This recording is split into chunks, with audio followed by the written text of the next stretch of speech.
9 ಗಂಟೆಯ ಮತ್ತೊಂದು ಪ್ರಮುಖ ಸುದ್ದಿ. ಬೆಂಗಳೂರು ಹೊರವಲಯದಲ್ಲಿ ರೇವ್ ಪಾರ್ಟಿ ಕೇಸ್ ನಡೀತು. ಉಡ್ತಾ ಬೆಂಗಳೂರು ಆಗ್ತಾ ಇದೆಯಾ ಸಿಲಿಕಾನ್ ಸಿಟಿ ಎನ್ನುವ ಅನುಮಾನ ಕಾಡ್ತಾ ಇದೆ. ಯಾಕಂದ್ರೆ ಅಷ್ಟು ದೊಡ್ಡ ಮಟ್ಟದಲ್ಲಿ ಹೊರ ರಾಜ್ಯದವರು ನಗರದಲ್ಲಿ ನಶೆಯ ಘಾಟನ್ನ ಹರಡಿಸ್ತಾ ಇದ್ದಾರೆ. ಡ್ರಗ್ಸ್ ದಂಧೆ ಜೋರಾಗಿ ನಡೀತಾ ಇದೆಯಾ, ಡ್ರಗ್ ಪಾರ್ಟಿಗಳು ಜಾಸ್ತಿ ಆಗ್ತಾ ಇದೆ. ಯಾಕಂದ್ರೆ ಬೆಂಗಳೂರಿನಲ್ಲಿ ಕಳೆದ 4 ತಿಂಗಳಿನಲ್ಲಿ 161 ಡ್ರಗ್ ಕೇಸ್ಗಳು ದಾಖಲಾಗಿದೆ. 161 ಕೇಸ್ಗಳಲ್ಲಿ ಅಪಾರ ಪ್ರಮಾಣದ ಮಾದಕ ವಸ್ತುಗಳನ್ನ ಸೀಸ್ ಮಾಡಲಾಗಿದೆ. ದಾಳಿ ಮಾಡಿ ಕೋಟಿ ಕೋಟಿ ಮೌಲ್ಯದ ಮಾದಕ ವಸ್ತುಗಳನ್ನ ವಶಕ್ಕೆ ಪಡೆಯಲಾಗಿದೆ. 4 ತಿಂಗಳು 161 ಪ್ರಕರಣ, 18 ಕೋಟಿ ಮೌಲ್ಯದ ಡ್ರಗ್ಸ್ ಜಪ್ತಿ.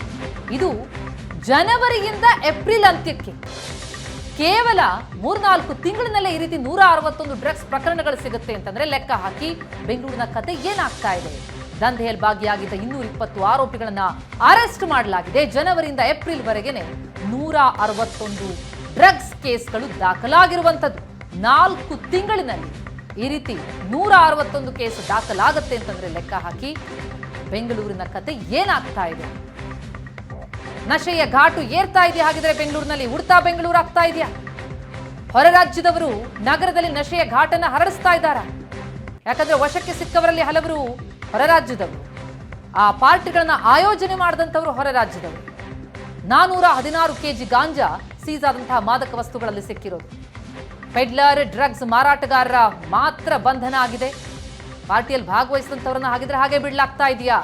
ಡ್ರಗ್ಸ್ ಖರೀದಿ ಮಾಡಿ ಸೇವನೆ ಮಾಡೋರ ವಿರುದ್ಧ ಕೇಸ್ ಇಲ್ಲ, ಅಲ್ಲೇ ತಡಿಬೇಕಾಗಿದೆ.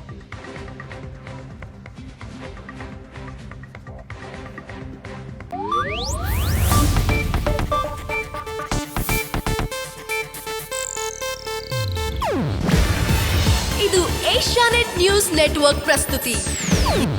ನೀವು ನೋಡ್ತಿದ್ದೀರಾ ಏಷ್ಯಾನೆಟ್ ಸುವರ್ಣ ನ್ಯೂಸ್.